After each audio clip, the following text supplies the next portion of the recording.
Þá höldum við áfram hérna í föstudagsþættinum sem við tökum upp að þessu sinni hérna í samkomuhúsinu á Akureyri, enda frumsýningastemmingi úr húsinu, verið að frumsýna Gullna hliðið í kvöld. Við vorum að tala við hann Egil áðan leikstjóra og núna erum við komið með söngdrottningar sýningarinnar hvorki meira né minna. Hljómsveitin Eva, sem heita alls ekkert Eva, heldur bara Val og Sigga.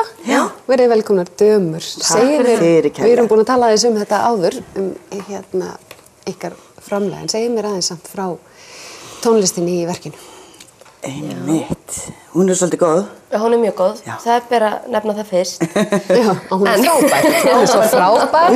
Það eiginlega eina sem þarf að koma. Takk fyrir spjallið. Nei, hún við erum að nota, sem sagt... hluta af Páli í Sólsinni. Það besta frá Páli. Já. Sönglögin, þar að segja það sem allir þekkja, Blítt undir björkunum og Már, já, mild og há. Og svo erum við að semja nýlög inn í sýninguna sem eru eftir okkur við ljóð Davíðs Stefánssonar. Þannig að Davíð fær svona meira ljóðapláss. Svo reyndar erum við með 2 lög sem að nú þegar eru til. Já. Og eitt eftir Hallgrím Pétursson. Já, smá stúf úr Hallgrími, Passíusálmi. Drykkjufélagar held ég alveg örugglega. Já, þó þeir hafi lifað á mismunandi tímum. Örugglega einhver tenging svona andleg. Andlegi drykkjufélagar. Já. Eins og þessu mörg. Já, algjörlega. En hvernig er það þegar svona ljóð eru sett í hendurnar á ykkur og þið að semja lög í kringum þetta? Er það... Sko, við fengum mjög lausan taum. Já, við bara tókum að þið verum báðar og rosalega skotnar í Davíð. Sérstaklega Vala. Já. Hún er eiginlega expert. Já. Það má alveg koma fram. Takk. Já. Þetta er rétt hjá sig. Og við tókum bara safnið og byrjum að blaða og svo bara hoppuðum við fram ljóð sem að bara eiga heima í verkinu, þú veist. Hérna bara drykkjumanninn og hérna bara konuna, viðhaldið og peninga, græðgina og allt þetta. Og það bara var svolítið organist flæði. Já, ljóðin eiginlega völdu sér inn í verkið og svo kom í ljós að það var bara rosa mikil tónlist í þessum ljóðum og þau eiginlega bara urðu til. Já. Ekkert mál. Nei. En svona fyrir utan verkið, ef við tölum allt annað, hvað það að gera fyrir utan það að vera að semja og syngja og spila? Einmitt. Einu sinni vorum við hljómsveit. Já, við erum ennþá hljómsveit, þó séum ekki búin að gera svoleiðis lengi. En við erum náttúrulega alltaf eitthvað að spila okkar lög í hljómsveitinni Evu og svo er komin einhver drauga söngleikurinn Eva. Sem við byrjuðum að vinna að í haust og fer vonandi upp á næsta leikári, sama hvar það verður. Já. Og það er það frumsamið leikverk og svo frumsamið tónlist eftir ykkur? Já, það er rauninni leikverk í kringum lögin sem við eigum nú þegar. Já. Og má fá eitthvað að vita pínu hvað? Já, sko, lögin okkar, þau eru ástarlög mikið til, saman til okkar kærasta og eru svona, já, þetta eru svona konur og viðbein og alls konar hluti sem okkur fannst mikilvægt að ættu lög, en ekki lög. Og við viljum hafa Við verðum að stoppa viðbein. Já, ég er svona viðbeinaperri. Mér finnst viðbein svo fallegur líkamspartur, sérstaklega á konum. Ég fór að tengja saman nafnið hljómsveitinni og svo rifbein líka. Rifbein? Já, þá fórstu yfir í kristni, viljum ekki tala um það. Já, ég skil. Stoppaði þið fyrir Já. Nei, bara viðbein. Ég er samt sammálaðir, viðbein eru mjög falleg. Já, þetta er rosalega falleg. Það er svona rísa upp úr bringunni eins og tignaleg fjöll, undirstrika andlitið. Þetta er rosalega fallegt. Ok, viðbein. Ég var bara að stoppa þetta. En það er svona, já, það verður einhvers konar svona söngleikur konur og það að vera ungur og... Já, og við viljum hafa, var ekki 7 miðaldra konur með okkur. Að dansa og miðaldra, það er eitthvað æðislega fallegt. Okkur líður eins og miðaldra konan sé sko nýja æskan. Já. Voðalega er ég hrifin af því. Það ekki? Ertu að detta inn í það? Já, er það ekki? Já, við erum mikið búin að vera að velta þessu fyrir okkur, hvenær maður verður miðaldra. Já, hvenær verður maður miðaldra? Sko, mér líður eins og 40 til 60 ára sé miðaldra. Eftir það ertu bara gamall. Og það er ekkert að því. Þú veist, það má alveg vera gamall, en það virðist vera að því eldra fólk sem við tölum við þetta, að því svona seinna virðist fólk meta að maður verði miðaldra. Þannig að í þessu partí eru strákarnir í eldhúsinu eða? Og ég að fara þangað?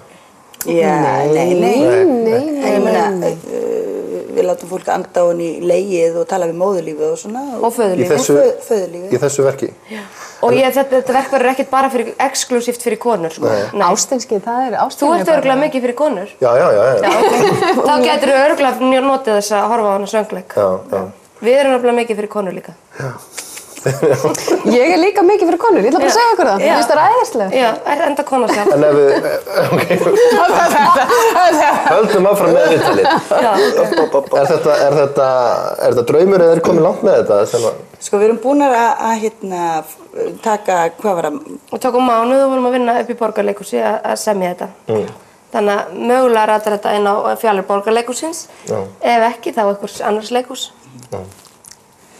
En förum aftur yfir í Gullna hliðið, sem að þið þekkið vel og þú þekkir Davíð mjög vel. Ef við tölum aðeins hann Jón. Já. Og Jón sjálfan og sálina hans. Já. Þetta fjallar náttúrulega að konan er að koma sálinni hans til himna, eða ekki? Jú. En þetta er samt aðalega ferðalag konunnar. Já, þetta er ferðalag konunnar en við komumst að syndum þeirra og syndum hans á leiðinni. Já. Og ég hef svona viljað spyrja marga, finnst ykkur hann hafa átt skilið að komast til himna? Sko, miðað við, já, hann er misjafn maður og himnaríki er mjög misjafn staður. Þannig að hann hafi ekki bara haft gott að því að vera þarna inni. Og nú langar maður að segja vitna í leikritið. Já. Og mér finnst að allir eigi skilið að komast til himnaríkis. Já. Og ef ég mætti ráða, þá myndi ég fyrirgefa öllum allt. Já. Og ég held að Jón, eins og hver annar syndasauður sem hann er, eigi það alveg skilið, en hann kannski sýnir ekki endilega þá iðrun og yfirbót sem að konan hans vill að hann sýni. En ég held að hann hafi ekkert endilega verið eins hræðileg manneskja og svona aðstæðurnar og tíðarandinn vill meina. Hann er bara breisk manneskja og lifir í aðstæðum sem eru kannski dálítið ómögulegar. Lifir í fátækt og þú mátt ekki stela, þú mátt ekki fá lánað, þú mátt ekki gera hitt og þetta. En honum eru búnar þær aðstæður og hann getur eiginlega ekkert fótað sig innan þeirra. Þannig að hann neyðist til að stela svo að börnin hans degi ekki og svo framvegis. Hann neyðist ekki kannski til að halda framhjá og drekka ógeðslega mikið. En þú veist, það eru margir sem gera það samt. Þetta er þá lokaorðin í spjallinu við ykkur. Ef ekki fá smá tóndæmi? Jú, við fengum þær í heimsókn til okkur í Örkinans Nóa á dögunum og það tóku það alveg yndislegt lag. Og við bara endum þetta spjall og segjum poi við ykkur og hlökkum til að sjá okkur í kvöld. Takk fyrir, sömuleiðis. Og endum að sjá bara þetta undurfallega lag.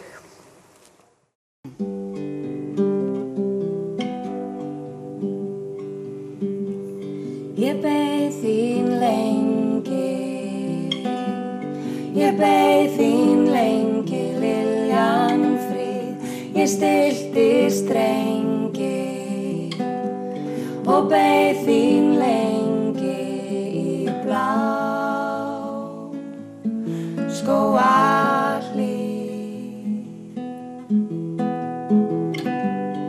Ég í lundin, þú í lundin, Liljan fríð, sól á sundi, sólum sumar langa í blá skógarhlíð. Loga bjarta, Liljan fríð, hjarta til hjarta, hátt himinn hvelin í blá skógarhlíð, í blá skógarhlíð. Ég beið þín undir björkunum og blærinn söng í björkunum og blítt undir björkum í blá skógarhlíð.